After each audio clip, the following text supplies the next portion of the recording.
Hey, what's up guys, it's G-Bone here and welcome back to another episode of playing Legendary Game of Heroes. This is going to be a relatively shorter video because I just wanted to show the mechanic of the full event deck. Last time in my episode I talked about Lady Agisa's deck while I was waiting to get the ultra rare card. Luckily I did get him, and through that I got Thrall, the ultra rare card as well, so I built my deck around that. I do have the Crystal Phoenix still because it matches my playstyle. And I built another deck that also uses two Victuses, so that we can sort of showcase how this deck normally by itself would work as well. I think most people have this set up at this point, and so I'm just going to go ahead and do a solo boss fight followed by a quick fight with a guild boss to show how this works. So let's go ahead and fight against Sensha using my deck here. So the one that uses the Phoenix. The reason why I use a Phoenix still is because it gives me a couple of extra turns, and also when I revive through the Phoenix, I actually get a damage boost here.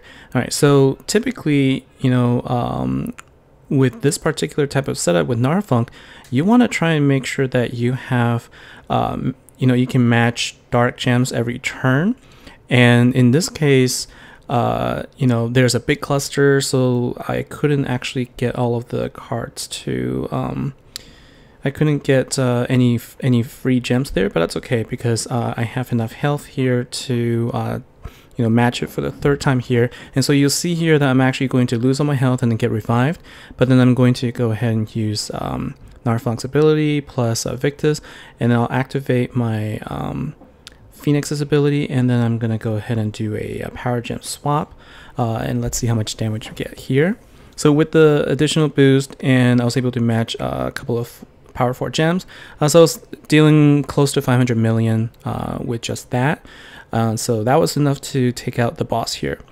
All right, so that's the trick with using Narfunk, is that you have to leave dark gems to make sure that you can actually activate it. And I will say, if you can't, if you find yourself not able to actually activate it, just leave it. It's important to, because you can actually activate Victus instead of Narfunk and still get a power gem there. It's just that, you know, you want to pay attention and make sure you're not taking too many turns and end up losing all of your health. At least if you're using one key, that's the idea. So let's go ahead and do Kiss 2, and I'll talk about why I'm talking about using one key. So at this level, after 120, you're collecting 320 vault tokens. So the more keys you can save and use just one key to progress, the more tokens you can get, and so therefore the more vaults you can open. All right, so now let's go ahead and use the one that uses 2 Victus. Now the difference with this one is because you have 2 Victus running, you can actually you know, use him a little earlier so that you can reduce the total amount of damage taken. Now in this here, where the dark gems are less clustered, you can see what I'm doing here, and that is I actually didn't move any gems, and I just basically moved the dark gem that's inside. Okay, so that I could avoid moving anything else and leave some behind. And what I'll do is now I'll use Victus, one of them right now, and then I will use one next time. So I think I should have enough health here with a reduced damage. And now I'm going to go ahead and use Narfunk the third time, and I'll use both of these abilities here, and I'll do the gem swap. And let's see how much damage we can deal with this setup. So this one will have a little bit less because it doesn't have the additional power gems that you know, was created by the Phoenix, which is actually 2 power gem 4. So that does make a little bit of difference in terms of the you know, in terms of the overall multiplier, but it still does significant damage, and it does enough so that you can actually you know, defeat a level 140 plus boss with one key. All right, so now let's go ahead and take a look at how we will do against a guild boss. So I'm going to go back to my deck here, and we can see how this goes. So let's see at level 155 using one key how much damage we will do. So I'm just going to take a look at the board layout here. Okay, and so it looks like I'll have couple of power gems created there. Alright. Now, unfortunately, with the guild boss here, I have less of a lesser luxury to make a mistake here at this level. So I do need to make sure that I am making all of my matches count, because I will lose all of my health now, and I'm going to...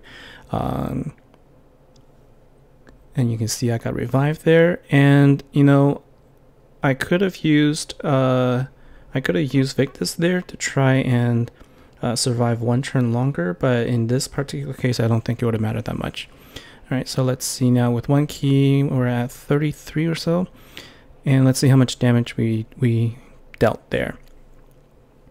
Oh, okay, and I didn't expect to survive one more, so I wasn't prepared to. Wasn't prepared there, so I didn't actually deal any damage there. So let's just go ahead and take a look at the overall damage there. Now this is one key, and obviously I think, you know, so 348, I think you can probably mix around. This is probably where in the guild boss you could actually take out the Phoenix and put some other, you know, put some other combination in. You could probably deal some more damage, and plus having, you know, more awakened cards is all going to help as well. So anyway, so that's just pretty much it. I just wanted to show the mechanic of the cards itself. It's a lot of fun, and you know, the best thing about this whole thing is I got it all for free, and I'm at, you know, 8,470 Vault token now, so I'm going to be spending quite a bit of time to open more later to continue to get rewards from that.